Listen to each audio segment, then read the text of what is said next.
किसान भाई नमस्कार, मेरा नाम है मनीष देसवाल और आप देख रहे हैं किसान फार्मिंग। हम सौरभ भाई के पिग फार्म पर आए हैं जो मुजफ्फरनगर ज़िले में रामराज के अंदर पड़ता है और इसके साथ साथ वो कई और बिजनेस भी कर रहे हैं। आपको ये भी बता दूं मैं, उन्होंने सरकारी नौकरी में पहले वो कार्यरत थे, लेकिन जॉब को छोड़ने के बजाय उन्होंने अपने बिजनेस को तवज्जो दी। तो पूरी जानकारी उनसे लेंगे। तो सर ये बताइएगा, जैसे आपका जो फार्म है, लॉकडाउन में लाइव स्टॉक जो बिजनेस है उनमें सभी में समस्या आ रही है सेल वगैरह की, तो आप इसमें जो मुसीबत पड़ी हुई है इस टाइम कोरोना की, उसमें किस तरह से अपने फार्म को मैनेज कर रहे हैं? सबसे बड़ी समस्या है सेलिंग की कि जो माल है रेडी हुआ वो सेल नहीं हो पा रहा तो जो उसका इनकम है वो हो नहीं पा रही। तो सबसे बड़ी समस्या तो ये है कि मीट पर्पज़ से पाला जाने वाला जो है जानवर है, और अभी मीट का बिल्कुल चलन सारा का सारा डाउन है बिल्कुल, और कोई आसार भी नहीं है अभी 2-3 महीने तक जो है चलने का। तो सबसे बड़ी समस्या सेल की है। तो फ़िलहाल जितना जो राशन है, जैसे गेहूं का दलिया बना के हमने इन्हें डाल रखा, थोड़ा जो मंगाई थी जो डाल दी। थोड़ा क्या है कि वो कॉस्ट में इनसे फीड के मुकाबले 28 रुपये, 29 रुपये, 30 रुपये से अच्छा अपना 18 रुपये है, 20 रुपये है प्रेजेंट में। तो सर ये बताइएगा, जैसे आपका ये पिग फार्म है, कितने आपने बीघे में बनाया हुआ है और कितने पिग रखे हुए हैं? ये 11 बीघे पे बना हुआ है और फ़िलहाल अभी हमारे पास है लगभग 6 केजी से और 40-50 केजी तक के 300 जानवर, और जो इनके पेरेंट स्टॉक है वो है लगभग 68 फीमेल और 10 मेल, छोटे बड़े। अच्छा, तो अभी इसके लिए आप जो है फीड वगैरह की व्यवस्था कैसे कर रहे हैं? मान लिया जैसे माल तो जान ही रहा है कम सेल हो रहा है बहुत, तो फिर क्या क्या खिला रहे हैं इस टाइम इनको? जो ज़्यादा कॉस्टली नहीं, जो भी अनाज कुछ ऐसा है जो इनका पेट भरता हो और इन्हें जो है ऊर्जा प्रदान करता हो, बस वैसा फीड जैसा गेहूं का दलिया बना दिया।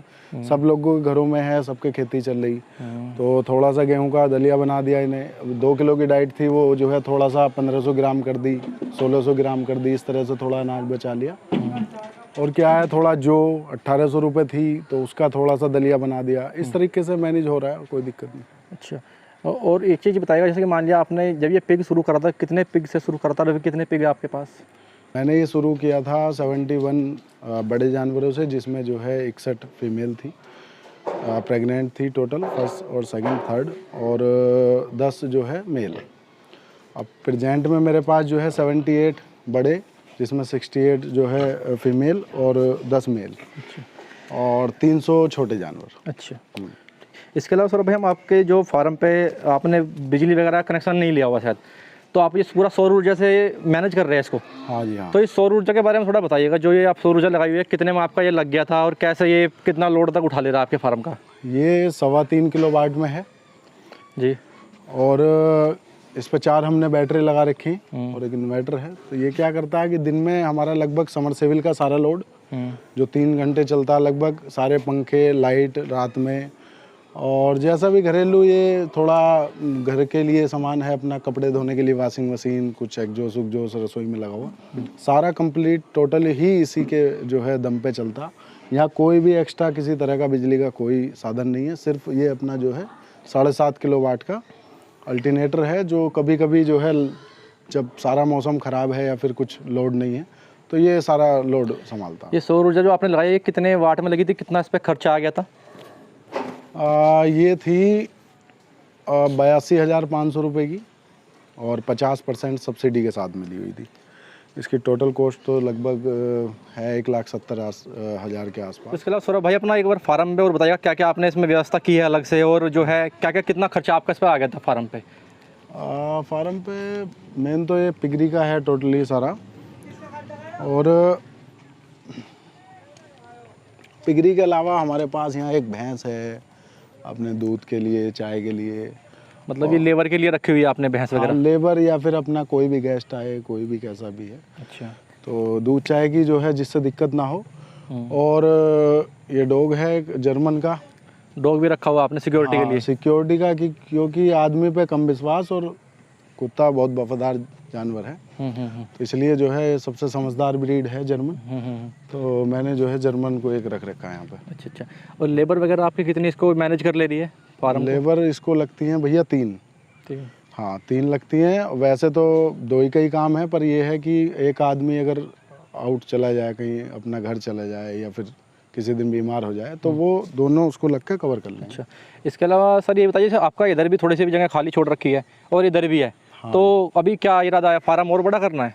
हाँ, यहाँ तक तो मैं इसी साइड को बढ़ाऊंगा जैसे ये चलता आ रहा है वहाँ से, क्योंकि ये ग्रुप का हो गया सारे साइड और वो हो गया टोटल जितना भी बड़े जानवर हैं ब्रीडिंग के लिए। और यहाँ तक साइड आने के बाद मैं थोड़ा सा इसमें स्पिरुलिना करने जा रहा हूँ अगले कुछ महीनों में, और अजोला करने जा रहा हूँ थोड़ा सा। अजोला अपने जो है दुधारू पशु के लिए और स्पिरुलिना थोड़ा सा पिग और अपने कुछ फिशरी के लिए। अच्छा, ये मेरा पौंड है जो कि लॉकडाउन की वजह से अभी सारा अस्त व्यस्त है, वरना ये एक बिल्कुल पौंड की जो है शेप में मैंने बनाया हुआ था और इस पर खुदाई लग के अब ये इसमें लगभग मैं सिंगी का बीज डालने वाला था, जो कि लॉकडाउन की वजह से अब थोड़ा सा लेट हो गया। इसके अलावा सर हमने आपका जो एक बार उधर फार्म देखा था, वो आपने थोड़े फार्म उसके जो साइज़ है थोड़ा बड़ा बना रखा है, आगे से खुला हुआ जो हिस्सा है वो बड़ा है, लेकिन आपने जो ये साइज़ है, ये डिज़ाइन उससे थोड़ा अलग है, तो ये 2 डिज़ाइन आपने क्यों बनाए हुए हैं? ये सारे के सारे अपने रूम जो हैं वहाँ तक 30 हैं, 20 उधर हैं और 10 इधर हैं। तो ये क्या है, टोटल इसमें फीमेल हैं जो भी ब्याएगी, ब्रीडर है। अच्छा, तो इसमें अपना जितना भी ब्रीडिंग वाला आप इधर रखते हैं सब? हाँ, ब्रीडिंग का टोटल इधर है। जो फीमेल हैं जिन्होंने अपने जो है बच्चों को छोड़ दिया, अपना हमने जो है 30-35 दिन में जो है बच्चों को अलग कर लिया, तो वो सारी फीमेल इधर आ जाएंगी इसमें 16x16 में, और यहाँ से क्रॉस होकर फिर दोबारा से डिलीवरी के टाइम यहाँ पे पहुँच जाएंगे। फैटनर वगैरह भी आप जो है उधर भी रखते हैं बड़े एक झुंड में? जो फैटनर का अपना वही है टोटल। उसमें जो है जब तक रहेंगी फीमेल, जब तक जो है लगभग 60 किलो तक ना वो जो है हो जा, उसके बाद जब उसका डिलीवरी का या क्रॉसिंग का टाइम आएगा तो वहाँ से निकाल लिया जाएगा। इधर अभी इसके बारे में रूम है 22 नंबर है, इसमें जो है कल ही डिलीवरी हुई और ये 9 बच्चे इसके हुए हैं। अच्छा, हाँ। तो सर जब मरने की शिकायत भी बच्चों में आती है तो इसको आप किस तरह से मैनेज करते हैं? ये बच्चा है बच्चे, सबसे मेन चीज़ है कि इनका एक तो मादा इनके ऊपर बैठ जा, तो उससे बचाने के लिए डंडे लगा रखे हैं साइडों में। दूसरा क्या है कि उसका दूध सही तरह से ना निकल पावे, तो उस दूध के लिए क्या है, हम कैल्शियम चला देते हैं और थोड़ा सा क्या है इसमें मिनरल विटामिन जितना भी इसका पीरियड था अपना जो है वो तो प्रेगनेंसी का, तो उस समय पे जितनी अच्छी चीज़ें हों जिससे ये सारी मरने की शिकायत ना हमें। हाँ, ठीक। जैसा कि सर आपने परिचय में बताया भी कि जो है आप पहले सरकारी नौकरी थी आपकी बैंक में, लेकिन आज का युवा है सभी सरकारी नौकरी की तरफ को भागते हैं और बैंक की नौकरी हर किसी को जल्दी से मिलती भी नहीं, लेकिन आपने फिर भी वो जॉब छोड़ दी। तो ऐसा क्या विचार था कि आपने एक अच्छी जॉब को छोड़ के अपने बिजनेस में हाथ आजमाना सही समझा? कोई भी नौकरी हो, चाहे IAS की हो, चाहे PCS की हो, चाहे बैंक, रेलवे में कह रहे हैं, XYZ, गवर्नमेंट या फिर प्राइवेट, एक सबकी एक सीमित सैलरी है। 50,000, 1 लाख, 40,000।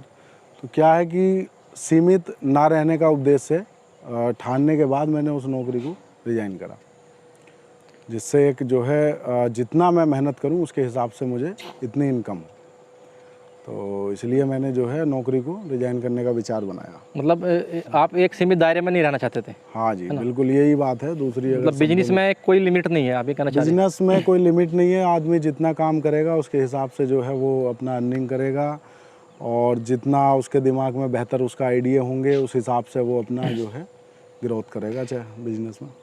इसके अलावा आपने फार्म पर अलग अलग संदेश भी लिखाए हुए हैं अच्छे, जैसे नौकरी के ऊपर लिखा हुआ है, तो ये थोड़ा बताइएगा किस पर्पज़ से आपने लिखा हुआ है, क्या मैसेज देना चाहते हैं आप? मैसेज मेरे ये हैं कि जो कोई आदमी है और वो सोचता है कि यार मैं कर पाऊँगा नहीं कर पाऊँगा, मैं नौकरी छोड़ूं या ना छोड़ूं, तो यहाँ आके वो जो है इंसान अपना जो है इन लाइनों को पढ़ के और थोड़ा मोटिवेट हो कि हाँ भाई इन लाइनों में दम है और जहाँ पे हम खड़े हैं तो उस जो है इंसान ने वो चीज़ करके दिखाई। तो इसलिए मैंने ये सारा लिखवाया है कि जिससे जो नौकरी वाले हैं वो यहाँ आके प्रभावित हों, अगर वो बिजनेस में चलना चाह रहे हैं तो। सही बात, कोई बात नहीं, इन लिखवाने का ये मेन उद्देश्य है। इसके अलावा जैसे मान लिया किसान को, अगर जैसे आप पिग फार्म में भी बहुत लोग आज हमारे हाथ, आपने भी पिग फार्म भी कर रहे हो और भी आपके कई सारे अलग अलग फार्मिंग है, आपको कैसा बिजनेस लगा ये पिग फार्म? पिग फार्म बहुत अच्छा बिजनेस है और जो है मैं मानता हूँ कि लगभग अर्निंग के हिसाब से भी बहुत अच्छा है, पैसा भी है, और इसमें जो है थोड़ा हेडक झंझट थोड़ा सा कम है और फार्मिंग के मुकाबले लेबर थोड़ा टेक्निकल नहीं चाहिए, कोई भी आदमी काम करेगा, कोई इतना ऐसा नहीं है डिसीज़ की बहुत ही बेकार आ गई और सारे मरते चले गए, ऐसा भी कुछ नहीं, अगर बायो सिक्योरिटी को मेंटेन कर रखा तो मैं कहता हूँ कि कोई भी दिक्कत नहीं है इसमें। अच्छा, अभी आपने कौन सी नस्ल रखी हुई है? इनमें सबसे अच्छी नस्ल कौन सी है वैसे? इनमें भैया सबसे अच्छी नस्ल है यही है लार्ज वाइट यॉर्कशायर। लैंडरस है थोड़ी थोड़ी सी मिलती जुलती, पर क्या है कि इसका थोड़ा सा सबसे बेहतर रिजल्ट है अपने वातावरण को देखते हुए भारत के। तो इसमें वेट गेन करने की क्षमता जो है वो सबसे बढ़िया है। और टोटल मेरे फार्म पे अभी जो है 3 ब्रीड हैं, लैंडरस है और लार्ज वाइट है और मिडिल है। इसके अलावा जैसे कई जगह मैंने पता करा है माल जो है यहाँ का माल उधर आसाम वगैरह की तरफ भी जाता है, मतलब पिग का जहाँ मीट की डिमांड है दूसरी तरफ, है ना? तो आपका जो अपना माल है ये कहाँ पर सेल करते हैं यार, कितने रुपए में चला जा रहा है? अभी क्या है कि 30 जून के बाद सबसे पहली बार जो है मैं इस माल को भेजने वाला हूँ जापान और ऑस्ट्रेलिया। अभी मैं इसे एक्सपोर्ट करने वाला हूँ बहुत जल्दी, और लगभग 300 जानवर पहला लोट होगा वो जो जाएगा ऑस्ट्रेलिया और जापान। तो ये किस तरह से भेजोगे आप वहाँ पे? जो एक्सपोर्टर हैं, जो भैंस वगैरह का मीट जो है अभी तक अरब कंट्रियों में भेजते थे, तो अपना एक थोड़ा सा रिसर्च करी, थोड़ा भाग दौड़ करी, वहाँ पे एक्सपोर्टर मिले, उनसे बातचीत हुई। तो वहाँ पे जो रेस्टोरेंट हैं, होटल हैं जिसमें इसकी काफ़ी डिमांड है, जैसे कि जापान में सबसे पूरे दुनिया में सबसे ज़्यादा इसकी डिमांड है, पोर्क मीट इसको कहा जाता। तो वहाँ पे इसका काफ़ी अच्छा रेट है, जैसे 400 रुपये है जापान में और लगभग 250 रुपये है ऑस्ट्रेलिया में। तो 130 से 35 रुपये हमें अभी मिलेगा, यहाँ मिलेगा इंडिया में मुझे भेजने पर। आपको उसमें बीच में 30 से 35, वो बीच में 400 रुपये उसको मिलेगा, डीलर होगा बीच में जो रेस्टोरेंट मालिक होगा। अच्छा, जो जापान के अंदर जो रेस्टोरेंट मालिक होगा उसको मिलेगा 400। जो एक्सपोर्टर होगा उसकी आपस में जो डील होंगी वो जानते आपको होंगे। जो किसान है जो बेचेगा उसको 130 से 35। मेरे पास ऑफर आया 135 रुपये का। वैसे कितने में जा रहा है यहाँ पे? वैसे लगभग 110 से 12-15, बस इससे ज़्यादा सेल नहीं होता है। मतलब यानी 20-25 रुपये तक का फ़ायदा हो जाता है, 15-20-25। हाँ, अगर बाहर भेजने की कंडीशन ऐसी है कि बहुत ज़्यादा थोड़ी सख्त हैं, कोई भी बीमारी से ग्रस्त नहीं होना चाहिए, जो ब्रीड उन्हें चाहिए वही ब्रीड होनी चाहिए, धोखाधड़ी नहीं होना चाहिए, और मतलब फीड पे पला हुआ होना चाहिए, वेस्टेज पे ना हो। तो क्या है कि और बहुत सारा उन्हें लोड चाहिए, ऐसा नहीं है कि आप जो है 20 जानवरों को ले जाकर बाहर भेज दो। कम से कम 300, 400, 500 हर महीना उत्पादन। इसके अलावा सर जैसे कि मैं पिग फार्म पे गया हूँ, आपका पिग फार्म अभी तक मैंने सबसे बड़ा फार्म देखा है। अचानक जब कोई शुरू करता है फार्म तो थोड़ा छोटे लेवल से करता है, आपने एकदम इतना बड़ा फार्म क्यों खोल दिया और बड़ा इन्वेस्ट इसमें क्यों किया एकदम से? मेन जो उद्देश्य है इसका एक्सपोर्ट करना था, और एक्सपोर्ट कोई छोटी सी क्वांटिटी पे मुमकिन है नहीं। तो लगभग 500, 700, 800, 900 जानवर जब हमारे पे जो है होगा इतना, जब हम एक्सपोर्ट की सोच सकते हैं, तो इतने बड़े पे ही पॉसिबल था। सबसे इसका जवाब तो ये है। और दूसरा क्या है कि जानवर मैं शुरू में कम लाया था, अपना उनके साथ जो है थोड़ा मुझे तजुर्बा हो जाए और थोड़ा पता चल जाए उनका, फिर उसके बाद मैंने इसको धीरे धीरे बढ़ाया और ये अगला साइड मैंने जब ही डाला। इसके अलावा मान लिया सर किसी को अगर पिग फार्म शुरू करना हो तो एक कितने से सही रहता है शुरू करना पिग फार्म? हालांकि आपने तो बड़े लेवल पे किया है, आप उस हिसाब से बताना कि अगर कोई छोटे लेवल पे या छोटा किसान शुरू करना चाहता हो, 5 लाख 10 लाख, तो कितना उसका खर्चा आएगा और कितने पिग में शुरू हो जाएगा? मेरे हिसाब से मिनिमम 10 फीमेल तो होनी चाहिए, उससे नीचे तो फिर ज़्यादा ही ख़राब हो जाएगा। 10 फीमेल मिनिमम है, और लगभग 30 एक ऐसा मीडियम एवरेज है कि 30 फीमेल से अगर कोई शुरू करता है, प्रेग्नेंट से या फिर 100 जो है पिगलेट से, तो वो बेहतर है इसमें इस फार्मिंग में। इसके अलावा सर जैसे कि आपने बताया कि 10 पिग से शुरू करना चाहिए, तो 10 पिग पे कितना खर्चा आ जाएगा उसका टोटल? 10 पिग पे लगभग जो है मेरे ख्याल में लगभग 10 से 12 लाख रुपए नॉर्मल इतना आना ही चाहिए। उसमें लगभग ये है कि 2-3 महीने का उसका फीड भी अरेंज हो जाएगा, आ जाएगा। हाँ, फार्म वगैरह सब बन जाएगा उसमें? फार्म हाँ बन जाना चाहिए, 8-10 लाख रुपए में शायद बड़े आराम से बन जाएगा। हाँ ठीक है। और मान लीजिए जैसे कि अभी आपने जो फार्म ये बनाया हुआ है, तो आपने जो है आधा खुला आधा बंद बनाया हुआ है, बाकी जो मैंने कई फार्म भी देखे वो पूरा आजकल जो बंद बन रहे हैं, बंद का ट्रेंड चला हुआ है, तो आपको इनमें कौन सा फार्म सही लगता है, आधा खुला आधा बंद या फिर पूरा बंद? मतलब दोनों के अपने अपने फ़ायदे हैं और दोनों के अपने अपने नुकसान भी हैं कहीं ना कहीं। पर क्या है कि ज़्यादा अच्छा तो मुझे यही लगा कि बंद भी है उनके लिए, अगर उन्हें बंद पसंद है तो बंद, और खुला तो खुला नेचर के साथ है। शाम में अपना जो है ताज़ी हवा, अपना वेंटिलेशन बढ़िया, थोड़ा कभी धूप चाहिए इनको, क्योंकि इनका अपने ही कुदरत से जुड़ाव है। दोनों के ही अपने अपने बनाने की जो थ्योरी है उनका उनकी नज़र में मतलब जो है अलग बेनिफिट है, अलग नुकसान है। इधर भी अलग बेनिफिट है, अलग नुकसान है। जैसे अगर एक बात बता दूं मैं, उधर थोड़ा सा क्या है, कोई डिसीज़ कोई वायरस आ गया तो थोड़ा एकदम उसे कवर करना बड़ा मुश्किल है। दूसरा, कभी इनका मन है धूप लेने का, थोड़ा ताज़ी हवा शाम के टाइम, अब सारे जानवर आप देख रहे हो सारे बाहर आके खा रहे हैं, तो क्या है कि अपना अपना आराम से सो जाएंगे, अपना जगह है अच्छी खासी इनके लिए।